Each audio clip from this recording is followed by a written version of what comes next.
Hello दोस्तों, मैं उदय कुमार ठाकुर आप सभी को मैथ्स वाई के ठाकुर में स्वागत करता हूं।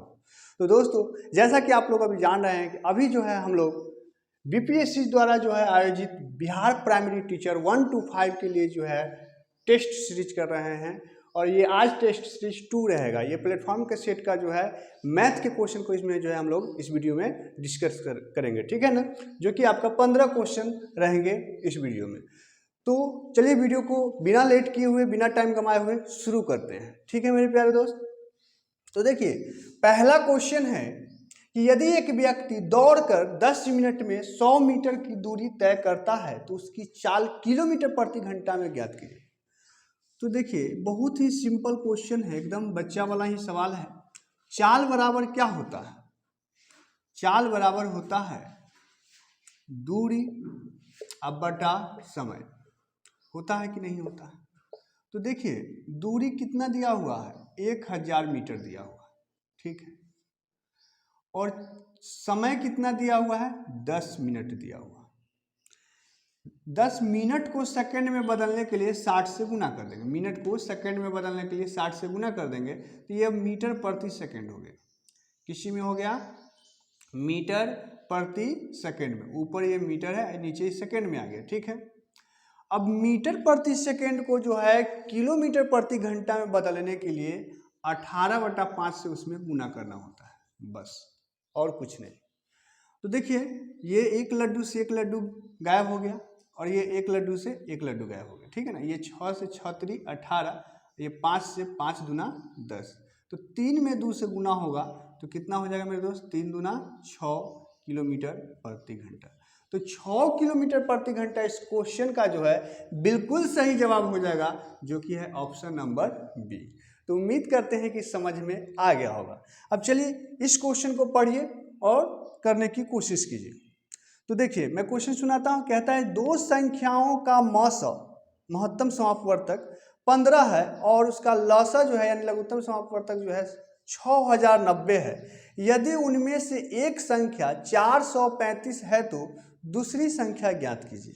देखिए मेरे दोस्त, दो संख्याओं के लिए जब आपको लसा मसा दिया हुआ रहे और एक संख्या दिया हुआ रहे, या हो सकता है कि दोनों संख्या ही दे दे और लसा मसा में से कोई एक दे दे, तो इसके लिए एक सूत्र आता है, फॉर्मूला आता है, आप लोग याद रखेंगे। होता है पहली संख्या गुने दूसरी संख्या गुने दूसरी संख्या बराबर होता है लस गुने मस, यानी कि एलसीएम गुने एचसीएफ। तो पहली संख्या कितना दिया है? 435 गुने दूसरी संख्या तो हमें मालूम नहीं है। चलिए दूसरी संख्या ऐसे ही लिख दिए, ठीक है। और उसके बाद लसा कितना दिया है? लसा कितना दिया हुआ है? तो 60 90। और गुने मसा कितना दिया हुआ है? तो 15, ठीक है। उम्मीद करते हैं कि समझ में आ रहा होगा।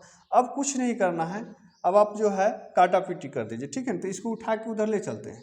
तो ये दूसरी संख्या बराबर जो है, दूसरी संख्या बराबर ये हो गया 60 90 गुने 15 और बटा में 435, ठीक है। देखिए 15 से कटेगा, 15 दूना 30, 13 बचेगा, 15 नमा 135, 15 दूना 30, 13 बचेगा तो 135 होगा, 15 नमा 135, ठीक है। अब जो है 29 से जो है 60 90 में जब हम भाग दे देंगे, देखिए 29 से जो है कितना भाग देना है? 60 90 में कितना से जाएगा, है ना। तो देखिए ये 29 दूना हो जाएगा आपका 58, ठीक है मेरे दोस्त। 2 हुआ 29 एक दाखिल रहेगा, ठीक है। ये कैंसिल हो गया, ऊपर से 0 तो ये, तो यानी कि कट करके आपका कितना आ गया? 210। तो 210 जो है इस क्वेश्चन का जो है बिल्कुल सही जवाब हो जाएगा, ठीक है मेरे प्यारे साथियों। तो उम्मीद करते हैं कि ये दोनों क्वेश्चन आप लोगों को समझ में आ गया होगा। एक बार देख लीजिए। तो हम लोग अब आगे बढ़ते हैं, ठीक है ना। तो चलिए चलते हैं नेक्स्ट क्वेश्चन की तरफ। हाँ तो दोस्त देखेंगे, ये आप तीसरा और चौथा क्वेश्चन है, क्वेश्चन को पढ़िए, करने की कोशिश कीजिए। तीसरा नंबर क्वेश्चन कहता है कि यदि y = 5 है तो 10y √√y³ - y² का मान क्या होगा, ठीक है ना। ऑप्शन पहला है 200√5, दूसरा है 500, तीसरा है 100 और डी में जो है मतलब एक से अधिक और ई में जो है इनमें से कोई नहीं।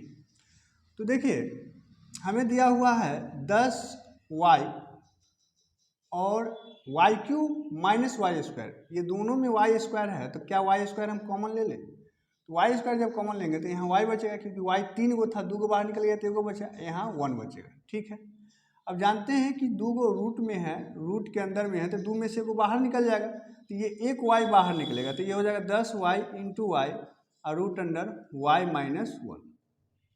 यहाँ से ये y से y गुना होकर के क्या हो गया, ये 10y स्क्वायर और रूट अंडर में हो गया y माइनस 1। अब आप अगर y का वैल्यू पुट करेंगे जो कि 5 रखना है तो ये हो गया 10 इंटू में ये 5 का स्क्वायर और रूट अंडर 5 माइनस 1, ये हो गया 10 गुने 5 का स्क्वायर होता है 25 और 5 में से गया 4 और 4 का वर्गमूल होता है 2, तो 25 गुना 50 और 50 में 10 से गुना करेंगे तो कितना हो जाएगा 500। तो 500 इस क्वेश्चन का सही जवाब हो जाएगा जो कि है ऑप्शन नंबर बी। ठीक है मेरे प्यारे दोस्त, उम्मीद करते हैं कि समझ में आ रहा होगा। अगला क्वेश्चन देखिएगा, कहता है कि किसी धनराशि पर 5% वार्षिक दर से 2 वर्ष में चक्रवृद्धि ब्याज और साधारण ब्याज का अंतर 1 रुपया है तो वो राशि क्या है, यानी कि हमसे मूलधन पूछ रहा है। देखिए मेरे दोस्त, आप 2 वर्ष के लिए जो है ना 2 वर्ष के लिए जो है एक डाटा याद रखेंगे, यदि समय 2 वर्ष हो, ठीक है ना, 2 वर्ष हो तो डिफरेंट बराबर चक्रवृद्धि ब्याज और साधारण ब्याज का डिफरेंट है ना, यानी अंतर बराबर होता है P फॉर प्रिंसिपल वैल्यू यानी कि मूलधन और R/100 का स्क्वायर। ठीक है, बहुत छोटा सा फार्मूला याद रहेगा।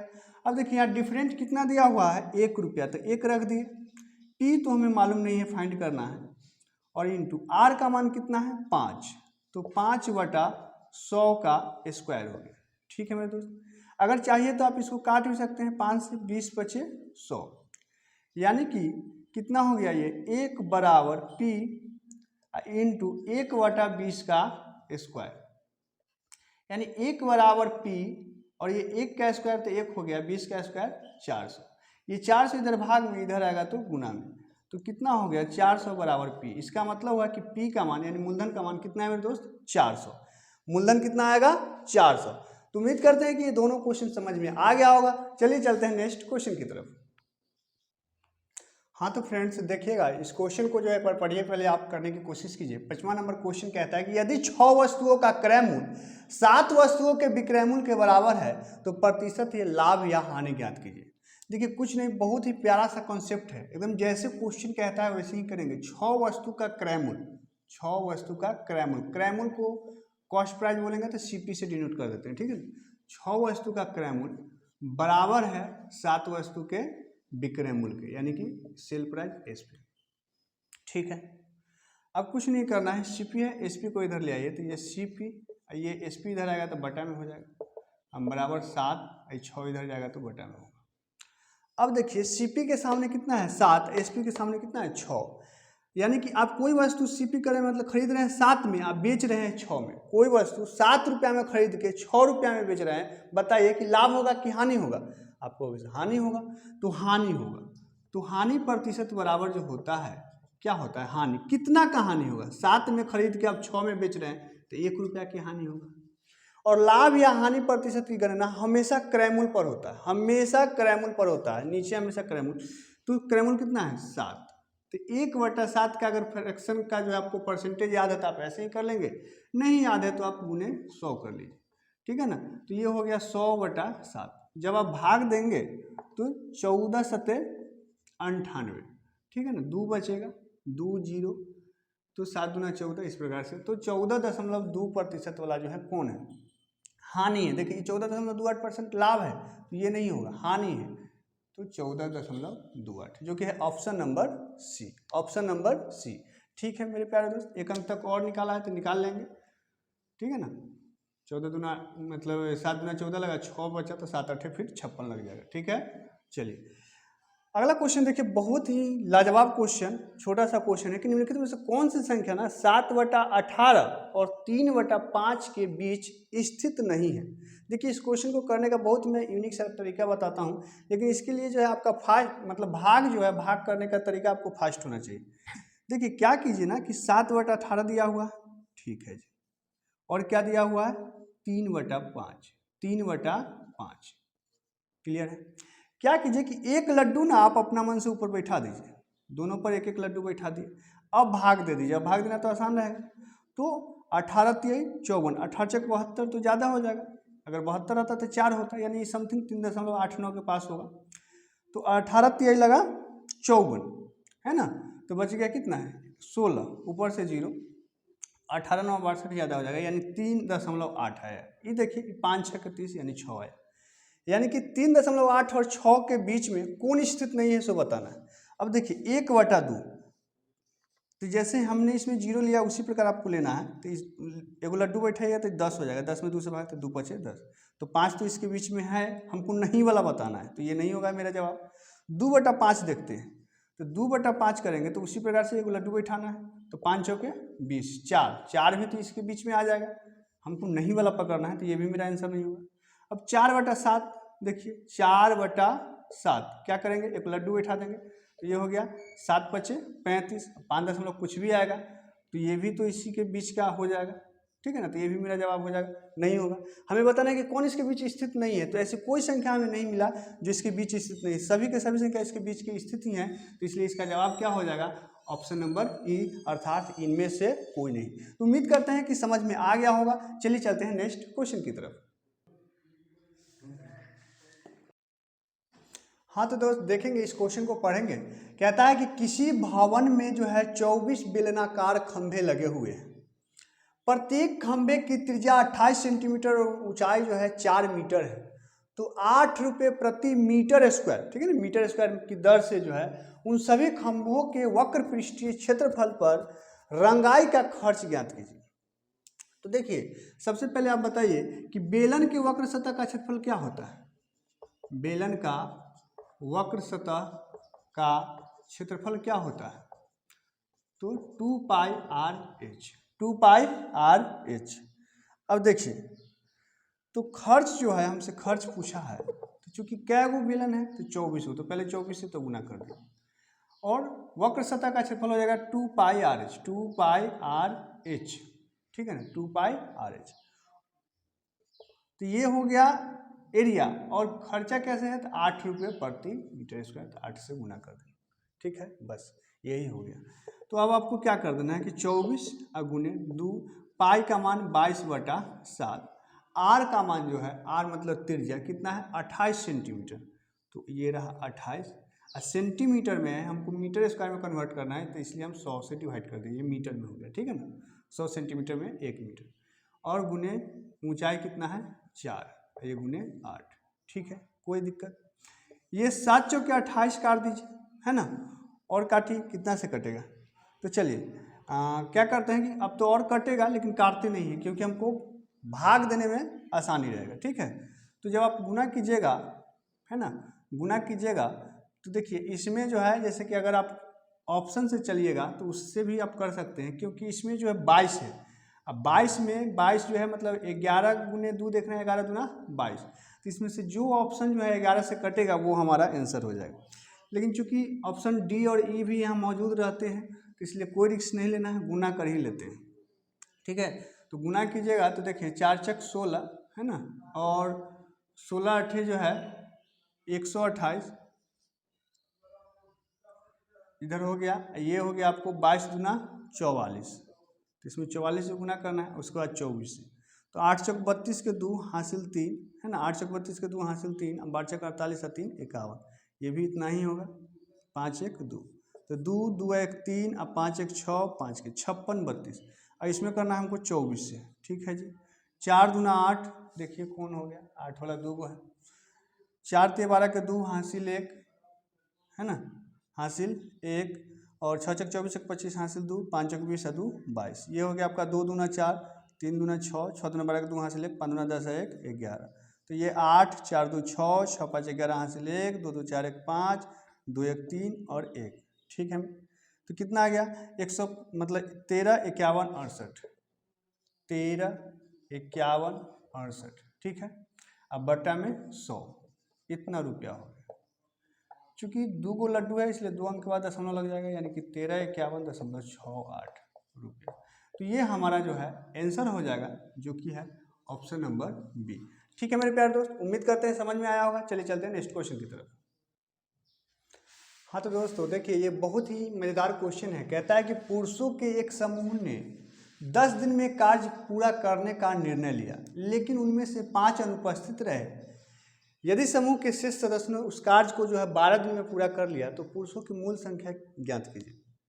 मतलब क्वेश्चन कहता है कि पुरुष का एक समूह था, ठीक है ना, उसने एक काम को करने का टेंडर लिया 10 दिन में, लेकिन उनके ग्रुप में जितने मेंबर थे उसमें से 5 को नहीं आया, मतलब 5 को अनुपस्थित रहा, जिस वजह से जो है काम जो है 10 दिन में जो मतलब ख़त्म होना था, सो कितने दिन में हुआ 12 दिन में। तो हमसे पूछ रहा है कि आखिर उसमें कितने सदस्य थे उस समूह में।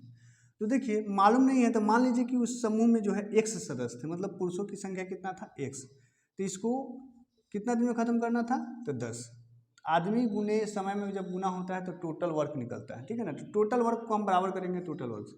अब क्या हुआ कि 5 को नहीं आया, जितना ग्रुप में आदमी था 1 आदमी था, इसमें से 5 को नहीं आया, तो 5 को माइनस कर दीजिए। और ये आदमी जो है इस काम को कितना दिन में ख़त्म किया, 12 दिन। बस क्वेश्चन खत्म हो गया, ठीक है। काटने का मन है तो काट दीजिए। तो ये 5 कटेगा, 2 5 10, ये 2 6 12। तो ये 5 x हो गया, हम बराबर इधर गुना हुआ तो 6x, 6 5 30। इस ये 6x है, उधर 5x है, इसको इधर कर लीजिएगा तो 30x बराबर हो जाएगा। ये 6x माइनस 5x, 6 में से 5x जाएगा तो क्या हो जाएगा, x बराबर 30। x बराबर 30, इसका मतलब हुआ कि उस पुरुषों के मूल संख्या कितना था, 30 था, जो कि है ऑप्शन नंबर ए। उम्मीद करते हैं कि ये अच्छी तरह से समझ गए होंगे। चलिए हम लोग चलते हैं नेक्स्ट क्वेश्चन की तरफ। हाँ तो दोस्त देखेंगे, इस क्वेश्चन को पढ़ेंगे। कहता है कि वह छोटी से छोटी संख्या ज्ञात कीजिए जिसे 1391 से घटाए जाने पर, उसमें से घटाए जाने पर शेष के रूप में प्राप्त संख्या को 7 9 11 से विभाजित करने पर प्रत्येक स्थिति में शेष 3 प्राप्त होगा। देखिए सबसे पहले तो जैसे ही आप छोटी से छोटी संख्या देखिए तो समझ जाइए कि ये क्वेश्चन जो है एलसीएम का है, ठीक है ना। तो हम क्या करेंगे कि ये जो दिया हुआ है 7 9 11, सबसे पहले इसका एलसीएम निकालेंगे, ठीक है ना। तो चूंकि 7 9 11 जो है सब एक अभाज्य संख्या है, तो इसलिए इसका एलसीएम जो है डायरेक्ट इसका गुना हो जाएगा, है ना। तो ये 9 7 63, 63 में 11 से गुना करना है। तो देखिए 11 से गुना करना किसी भी संख्या में बहुत आसान होता है। 3 के 3 लिख देंगे, ये 6 व 3 9 और फिर 6 के 6, 693 आएगा, ठीक है ना। कितना आएगा, 693 एलसीएम। तो हम पहले इस संख्या के नज़दीक जाते हैं, तो 6 दूना 12, दुगना के आसपास है ना। तो जरा दुगना करते हैं, है ना। 1391 के नज़दीक संख्या जो इस सबसे विभाज्य हो जाए, ठीक है ना, नज़दीक संख्या जो है क्या हो जाएगा, तो ये हमारा हो जाएगा 693 गुने 2। तो 3 दूना 6, 9 दूना 18, हाथ से लेकर 6 दूना 12 13, 1386 हुआ, ठीक है ना। तो हमसे पूछा है कि वो मतलब वो संख्या क्या हुआ, तो संख्या जो हो जाएगा आपका संख्या वो 1391 से घटाने की बात कर रहा है। तो ये संख्या तो इतना से विभाज्य हो ही जाएगा, 7 कितना 1386। साथ ही साथ कहता है कि प्रत्येक स्थिति में 3 शेष भी बचना चाहिए, प्रत्येक स्थिति में 3 शेष भी बचना चाहिए, तो इसलिए 3 को और घटा देंगे। तो कितना हो जाएगा ये 1391 माइनस 6 3 9 8 1389, घटाए कितना आ जाएगा मेरे दोस्त 2। तो इसमें से जब हम 2 घटाएंगे 2, तो ये 89 आएगा, जिससे कि 89 में जब आप हमेशा 1389 आएगा, 1389 में जब आप हमेशा जो है 7 9 11 से भाग दीजिएगा तो कटेगा, तो ये 1386, 3 हमेशा शेषफल प्राप्त होगा। तो इस क्वेश्चन का सही जवाब क्या आ जाएगा, ऑप्शन नंबर सी, यानी कि 2। तो उम्मीद करते हैं कि समझ में आया होगा। चलिए चलते हैं नेक्स्ट क्वेश्चन की तरफ। देखिए 10वां क्वेश्चन जो है कहता है कि एक वृत्त किसी त्रिभुज ए बी सी की भुजा BC को बिंदु P पर स्पर्श करता है। भुजा AB और AC को क्रमशः बिंदु Q और R पर वृत्त से स्पर्श करने के लिए बढ़ाया जाता है, तो AQ की लंबाई कितनी है, ठीक है ना। AQ की लंबाई कितनी है, देखिए इसमें जो है आपको इसका एक थ्योरम आता है। चलिए पहले इस बात को समझिए कि एक क्या है, एक त्रिभुज ए बी सी है। मान लीजिए कि आपका जो है ए है, ये बी है और ये सी है, ठीक है ना। तो ए बी सी की भुजा बी सी जो है एक वृत्त किसी त्रिभुज ए बी सी की भुजा बी सी को बिंदु पी पर प्रतिच्छेद करती है। मतलब समझिए कि अगर यहाँ जो है, यहाँ एक इस प्रकार से है, यहाँ पर ये पी पर प्रतिच्छेद करता है, ठीक है ना। और भुजा ए बी और ए सी को क्रमशः क्यू और आर, ए बी को क्यू पर ये बिंदु और इस बिंदु को ये आर पर करता है। आर पर वृत्त से स्पर्श करने के लिए बढ़ाया जाता है। तो ए क्यू की लंबाई कितनी है, हमसे ए क्यू की लंबाई पूछा जा रहा है, ठीक है ना। तो देखिए इसको अगर इस लाइन से अगर ये ऐसे अगर कर दीजिए कि यहाँ ये पॉइंट है, तो इसका एक थ्योरम डायरेक्ट आता है कि 1/2 A B plus B C plus A C, 1/2 A B plus B C plus A C, ठीक है ना। ये स्पर्श रेखा किसी भी वृत्त के बराहा बिंदु से खींचे गए स्पर्श रेखा की लंबाई क्या होती है, बराबर होती है। तो उसी कॉन्सेप्ट से ये प्रूफ होता है, ठीक है ना। तो आप याद रखेंगे ये concept 1/2 A B plus B C plus A C. अगर आपको इसका प्रूफ चाहिए कहिएगा तो कमेंट बॉक्स में बोल दीजिएगा, मैं अगले दिन इसका जो है आपको प्रूफ बता दूंगा, ठीक है। चलिए अगला देखिएगा, अगला क्वेश्चन है कि 4 × 38 × 464 × 1256 का इकाई अंक क्या होगा। देखिए मेरे दोस्त, अब आपको क्या लगता है कि सबको पहले गुना कीजिए और उसके बाद गुना करने के बाद इतनी बड़ी संख्या आएगा, और इतनी बड़ी संख्या के बाद जो है हमको देखना है कि इकाई अंक क्या होगा। नहीं, उतना करने का हमारे पास परीक्षा में समय कहाँ रहे। देखिए इकाई अंक जब आपसे पूछा है तो केवल आप इकाई अंक पर ही फोकस करेंगे, बाकी कोई संख्या से हमें कोई मतलब नहीं, खाली हमको इकाई अंक से ही जरूरी है। तो देखिए यहाँ इकाई अंक 8 है, यहाँ 4 है, 8 में 4 से गुना होगा तो कितना हो जाएगा, 8 चौक 32 होगा कि नहीं होगा। हमको चूंकि इकाई अंक से ही जरूरी है, इसका कोई यूज नहीं, छोड़ दीजिए। अब फिर इस 2 में जो है 4 से गुना कीजिए तो 2 चौके 8, और फिर 8 में जो है आप 6 से गुना कीजिए तो 8 छके 8 छक कितना हो जाएगा, 48, 8 छक 48। तो हमें इकाई अंक बताना है, तो इकाई अंक कितना आया, 8 आया। इकाई अंक कितना आया, 8। तो 8 नहीं है तो क्या हो जाएगा, इनमें से कोई नहीं, ठीक है। एक बार फिर से देख लीजिए, 6 छके 24, 4 आया, 4 8 32, 2 आया और 2 चौके 8। तो 8 जो है इस क्वेश्चन का बिल्कुल सही जवाब हो जाएगा, ठीक है मेरे प्यारे दोस्त। तो उम्मीद करते हैं कि समझ में आ गया होगा। हालांकि आपको यूनिट डिजिट कॉन्सेप्ट का और भी क्वेश्चन सीखना है तो आप इस चैनल पे जा करके जो है प्ले लिस्ट में जो है नंबर सिस्टम में यूनिट डिजिट कॉन्सेप्ट को जो है वीडियो देख लीजिएगा, एक छोटा सा वीडियो बना हुआ है इसमें, ठीक है। तो चलिए चलते हैं हम लोग अगले क्वेश्चन की तरफ। हाँ तो दोस्त देखेंगे, कहता है कि x³ + x - 3x² - 3 का गुणज इस ऑप्शन में से क्या है। देखिए क्या इस संख्या को मैं ऐसे लिख सकता हूँ, x³ उसके स्क्वायर वाला को 3x² है ना, उसके बाद x - 3 लिख सकता हूँ, जी लिख सकते हैं। अब देखिए ये दोनों में से मैं क्या कॉमन ले सकता हूँ, ये दोनों में से मैं x² कॉमन ले सकता हूँ। तो जब x² लूँगा तो यहाँ x³ है तो यहाँ एगो x बचेगा, यहाँ 3 बचेगा, ठीक है। ये दोनों में से क्या कॉमन लेगा, तो 1 निकलेगा यानी x - 3, ठीक है। अब देखिए ये दोनों में x - 3 है तो x - 3 को हम कॉमन ले लेंगे, दूसरा क्या बचेगा, x² + 1, यानी इसका गुणज जो होगा x - 3 या into x² + 1, x - 3 into x² + 1, option number A, ठीक है मेरे प्यारे दोस्त। उम्मीद करते हैं कि समझे होंगे। देखिए अब बहुत ही मजेदार क्वेश्चन है आपका 13 नंबर, कहता है कि एक फल विक्रेता को 42 रुपए में 16 संतरे बेचने पर 25% का लाभ प्राप्त होता है। तो उसने जो है 42 रुपए के कितने संतरे खरीदे थे। देखिए विक्रयमूल्य दिया हुआ है, आपसे क्रयमूल्य पूछ रहा है, ठीक है ना। विक्रयमूल्य दिया हुआ है, क्रयमूल्य पूछ रहा है। तो देखिए क्रयमूल्य पूछ रहा है तो क्रयमूल्य बराबर क्या होता है, ये कल वाले सेट में भी हमने बताया था, ये होता है विक्रयमूल्य गुणे, जब विक्रयमूल्य मालूम रहता है, क्रयमूल्य पूछ रहा है तो जोड़ घटाव का काम ऊपर होता है, प्रॉफिट या लॉस, अब बटा क्या 100, ये फॉर्मूला है।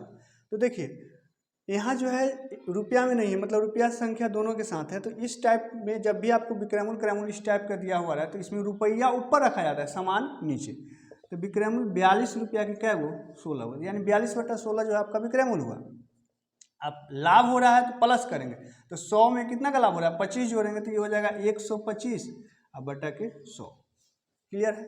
अब देखिए ये 42, फिर हमसे पूछा है कि 42 रुपये में कितना संतरा खरीदा था, इसलिए इस 42 के साथ हम कोई छेड़छाड़ नहीं करेंगे, इसको नहीं काटेंगे, इधर काटिए। तो देखिए 25 25 होता है 125, अब 25 चौके 100, 25 25 125 और 25 चौके 100, ठीक है।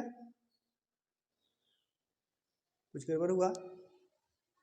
ठीक है। नहीं, ये फॉर्मूला गलत हो गया। ये विक्रैमुल, हमसे क्रैमुल पूछा है ना, तो 100 बटा में जो है इधर होगा आपको 100 प्लस माइनस प्रॉफिट या लॉस, यानी कि यहाँ 100 ऊपर हो जाएगा और 125 नीचे हो जाएगा। तो ये 25 चौके 100, 25 25 125 है ना, ये 4 से 4 चौके 16, तो 5 चौके 20, 42 बटा 20 आने का मतलब हुआ कि 42 रुपया में वो क्या खरीदा था, 20 गो, जो कि है ऑप्शन नंबर सी। तो उम्मीद करते हैं कि समझ में आ गया होगा। देखिए कुछ नहीं करना है, आपको रुपया को जो है ऊपर रखना है, सामान को नीचे रखना है, ठीक है। और 25% का लाभ होता है तो 100 बटा 125 कर देना है, ठीक है। तो चलिए अब चलते हैं हम लोग नेक्स्ट क्वेश्चन की तरफ। हाँ तो दोस्त, अगर आपने यहाँ तक वीडियो देखा है तो आपको वीडियो जरूर अच्छा लग रहा है, तो प्लीज़ जो है वीडियो को लाइक कर दीजिए, दबा कर लाइक कीजिए, शेयर कीजिए और चैनल सब्सक्राइब करना नहीं भूलिएगा। चैनल जरूर सब्सक्राइब कीजिए और बेल आइकन को तो निश्चित ही दबाइए, ठीक है। तो चलिए देखते हैं, अगला क्वेश्चन है 14 नंबर। कहता है किसी दी गई भिन्न से कितनी समतुल्य भिन्न बनाई जा सकती है। समतुल्य, जैसे कोई भिन्न उठा लीजिए, मान लीजिए कि हमने एक भिन्न उठा लिया 2/3।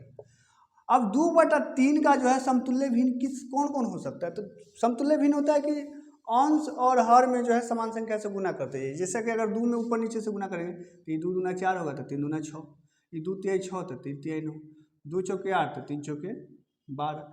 तो इस प्रकार से तो किसी भी भिन्न का जो है, किसी भी भिन्न का अनंत जो है समतुल्य भिन्न बनाया जा सकता है। कोई भिन्न उठाइए उसका अनंत, मतलब समतुल्य भिन्न का मतलब क्या, अगर मान लेते कोई संख्या लीजिएगा तो उसका गुणक पूछ रहा, मल्टीपल हो, बहुत होगा, ठीक है ना, मतलब अनंत।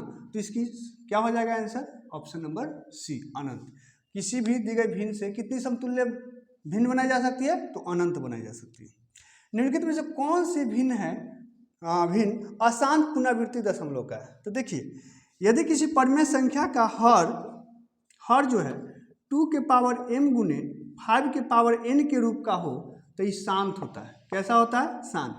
अगर 2 और 5 के अलावा उसके हर में जो है 2 और 5 के अलावा कोई तीसरा संख्या आ जाता है तो वह शांत होता है। तो देखिए इसमें तो 5 है, खाली हमने बोला खाली 2 भी रह सकता है, खाली 5 भी रह सकता है, 2 5 दोनों रह सकता है। 2 और 5 के अलावा कोई तीसरा संख्या हर में आया तो वह शांत होता है।